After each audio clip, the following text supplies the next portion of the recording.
quais eram os cargos dos discípulos. E aí você tem aí o nome de alguns. Na verdade, os discípulos do Salvador nunca tiveram cargos. Por que não? Porque nunca nem o Salvador, nem seus discípulos foram assalariados para pregar as boas novas. E também não foram nomeados por ninguém para pregar as boas novas.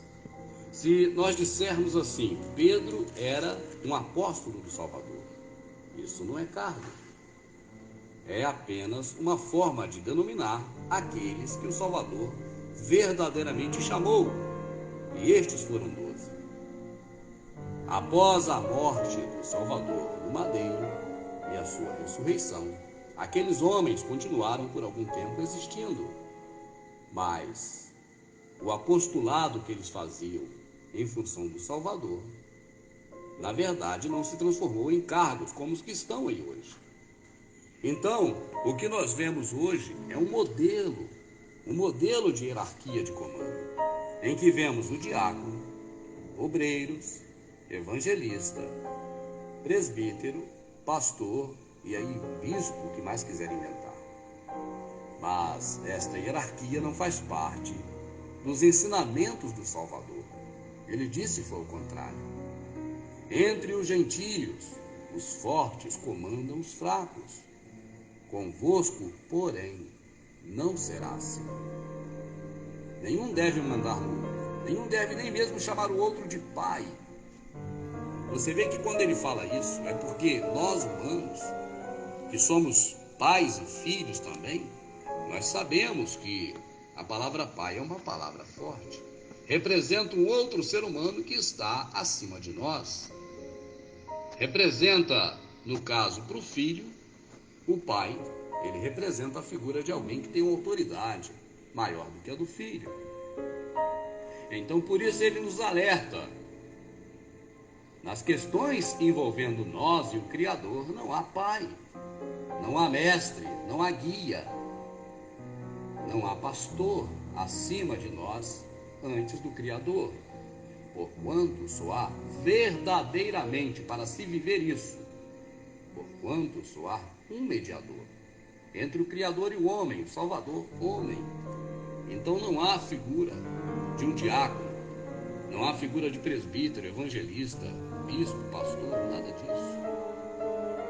Você deve procurar outros vídeos onde nós mostramos que, na verdade, o que o processo religioso nos ensinou, como a constituição da hierarquia do clero religioso, constituiu pastor, bispo, essas coisas, está escrito, se não me engano, em Efésios.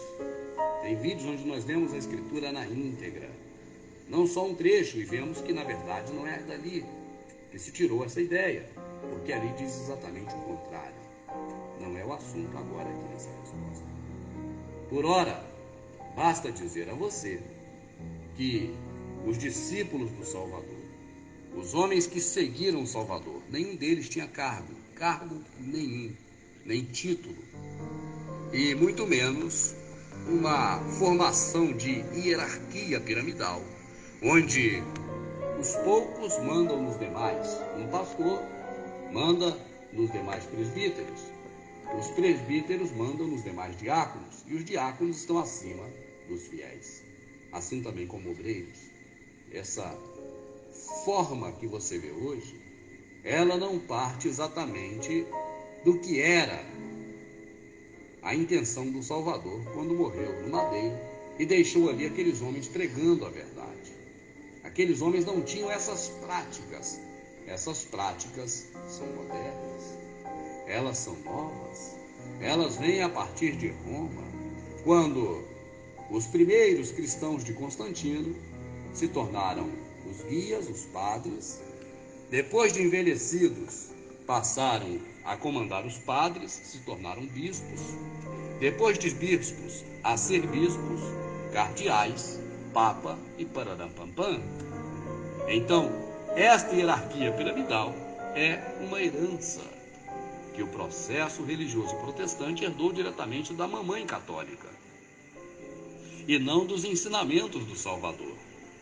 Porque as coisas que estão na Escritura não existem ali apenas para a gente ler e conhecer, mas para pôr em prática. Assim nós sabemos que só há um sobre nós, o Pai que estás no céu. Isso é uma realidade. É o que Shaul escreveu quando disse para que ninguém mande no outro. Porque quem deu os dons não é cargo nem título, mas quem deu os dons aos homens foi aquele que, subindo, levou cativo o cativeiro. Cativeiro é um dominar o outro, meu amado. Ele levou isso, ele levou cativo o cativeiro, de que um está acima do outro. Um é senhor e o outro é servo.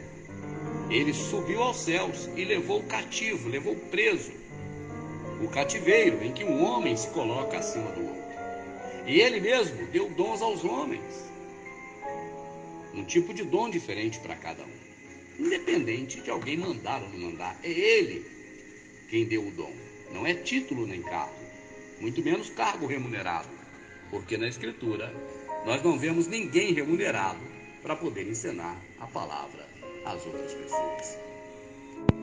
Essa não existe definitivamente na Escritura, em lugar nenhum. Assim, podemos então responder essas perguntas.